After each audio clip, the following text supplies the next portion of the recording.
আসসালামু আলাইকুম। অনেকেই দেখছি এই বানানটা লিখতে আপনারা ভুল করছেন, বিভিন্ন জায়গায় আপনাদের সমস্যা হচ্ছে। তো আশা করছি এরপরে এই সমস্যাটা আপনাদের হবে না। তো এখানে ধরিয়ে দিচ্ছি, সেজন্য আমি একটু সাইডে আসছি। আপনারা যেটা করেন, এই যে গয়ের নিচে যে রসুকারটা দেন, এটা একটু ভুল, এবং তার পাশাপাশি এই যে পয়ের নিচে তো, এটা অনেকে সঠিক মনে করতে পারেন, কিন্তু এইখানে একটা ভুল আছে। আমি ধরিয়ে দিচ্ছি। প্রথমে আপনারা এই জিনিসটাকে কিভাবে লিখবেন, এই গটাকে আমরা যদি গয়ের নিচে রসুকার লিখতে চাই, তাহলে আমরা এটা সুন্দর মতো এইভাবে লিখবো। এই যে গটা আমরা এইভাবে উঠাই দিয়ে, দেখেন খেয়াল করেন, এভাবে নামাই দিয়ে হালকা একটু টান দিব এবং জিনিসটাকে এইভাবে নিচাই করে দিব, ঠিক আছে, এবং এইভাবে তটা দিয়ে দিব।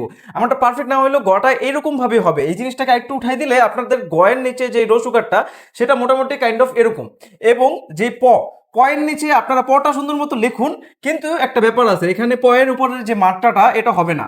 আমরা এখান থেকে শুরু করব, এখানে লিখবো এবং এখানে একটা ছোট্ট করে দাগ দিব, এবং দাগের নিচ থেকে, এই যে খেয়াল করবেন, দাগের একদম নিচ থেকে আমরা এই যে পয়ের মাত্রাটা আনবো, টান দিব, লিখবো।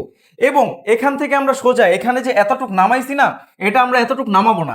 এখানে আমরা হালকা একটু যতটুক মাথায় যায়, খেয়াল করবেন, এতটুকুই নামাবো, ঠিক আছে। এবং এখানে আমরা তটা দেখবেন এই যে মাথা থেকে লিখেছি, বাট এখানে মাথায় লেখা যাবে না, লিখতে হবে এইখান থেকে, তয়ের মাথাটা এইখান থেকে দিয়ে এইভাবে।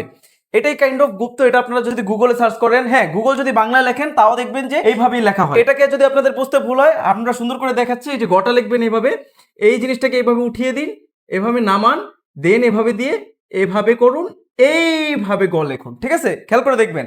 এবং এই জিনিসটাকে আবার শিখিয়ে দিচ্ছি, পটাকে এখান থেকে শুরু করুন এবং শেষ মাথা থেকে এভাবে বড় করে টান দিন এবং হালকা একটু নামিয়ে তটা এখান থেকে শুরু করুন, ঠিক আছে। আশা করছি আপনাদের এই গুপ্ত বানানটা, যেটা আপনারা আগে এভাবে লিখতেন,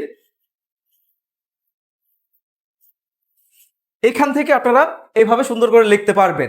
আশা করছি আপনাদের ভুল আর কেউ ধরবে না। 2-3 বার প্র্যাকটিস করলে সুন্দরভাবে লিখতে পারবেন। ধন্যবাদ।